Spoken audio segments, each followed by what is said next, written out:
Successful makeup ஆர்டிஸ்டா, ஒரு successful மென்டாரா, ஒரு celebrity makeup ஆர்டிஸ்டா, ஒரு ஆண்டர்பிரனரா, பொன்னி மேம் எல்லா மொமெண்ட் அன்னைக்கு.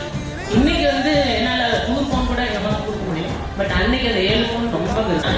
நான் நினைச்சதை நான் செய்வேன் அப்படின்னா அதுதான் சக்சஸ். அது வந்து ஃபினான்ஷியல் ஃப்ரீடம். அது விமனுக்கு கிடைச்சதுன்னா என்ன ஸ்டெப் எடுத்து வைப்பீங்க? ஏன் இந்த ஸ்டெப் எடுத்து வைக்கிறீங்க? எதனால அது அவ்வளோ இம்பார்ட்டன்டான ஸ்டெப்பாக இருக்கு? ஃபர்ஸ்ட் இன்ஸ்டாகிராம் ஓப்பன் பண்ணுவேன். நன்றி தான் வெளிப்படுத்தணும்.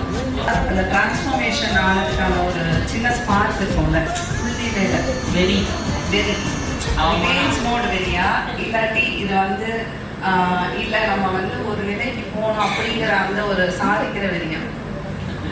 எல்லாரும் மதிக்கணும் அப்படின்ட்டு எடுத்த ஸ்டெப் தான் இருந்தது. அப்போ கொஸ்டின்ஸ் வந்து சார் கேட்கலாமா? சார் என்ன சாருக்கு நீங்க கேட்கணும். நீங்க இந்த இண்டஸ்ட்ரி விழுந்துட்டு நீங்களும் விழுந்துருவீங்க. நான் சொல்ல இந்த இண்டஸ்ட்ரி மேல இருக்கு. வந்து குடுக்கல சொன்னீங்க இல்லையா?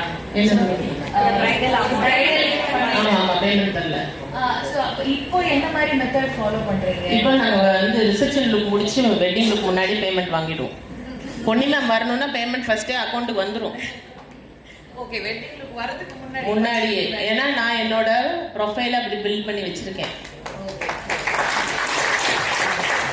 நான் ஃபேமிலி சப்போர்ட் எல்லாமே இருந்து ஒரு பொண்ணு வந்து ஒரு சொசைட்டில வந்து டெவலப் ஆகுறத விட எந்த ஒரு பேக்ரவுண்டும் நமக்கு பின்னாடி இல்லாம எவ்வளோ பொண்ணுங்க வந்து ஸ்ட்ரகிள் பண்றாங்க. ஸோ அவங்களுக்கு வந்து அவங்கள எப்படி அவங்க பில்ட் பண்ணிக்கிறதுன்றது எனக்கு அதே மாதிரி ஒரு அட்வைஸ். ஏன்னா ஆஃப்டர் மேரேஜ் பார்த்தீங்கன்னா பிஃபோர் மேரேஜா இருந்தாலுமே சில பேரண்ட்ஸ் வந்து ரெஸ்ட்ரிக்ஷன் வச்சிருக்காங்க கேர்ள்ஸ்க்கு. நீங்க இப்போ எனக்குமே இவர் வந்து 2007-10 தான் என்கிட்ட வந்து சப்போர்ட் பண்ணாரு. 2005 நான் பிசினஸ்ல இருக்கேன். 2009 நான் லேக்ஸ்ல சம்பாதிக்க ஆரம்பிச்சிருச்சு. ஓகேவா? அவங்க தான் சப்போர்ட் பண்ணணும்னு அவசியம் கிடையாது. எனக்கு இவராலையும் முடியாது, யாராலையும் முடியாதுங்கிற கண்டிஷன்ல தான் நான் பிசினஸ்குள்ள வந்தேன். ஓகேவா? 100 ரூபாய் சம்பாதிக்க ஆரம்பிச்சது அப்படிதான். ஓகேவா? ஸோ எனக்கு சப்போர்ட்டுங்கிறது 5 வருஷமா யாரும் கிடையாது. நான் மட்டும்தான். நான் எல்லா மண்டபத்திலையும் போயிட்டு பேசுவேன், எல்லா ஜுவல்லரி ஷாப்ல பேசுவேன், போட்டோகிராஃபர்ஸ்க்கு பேசுவேன், சோசியல் மீடியா.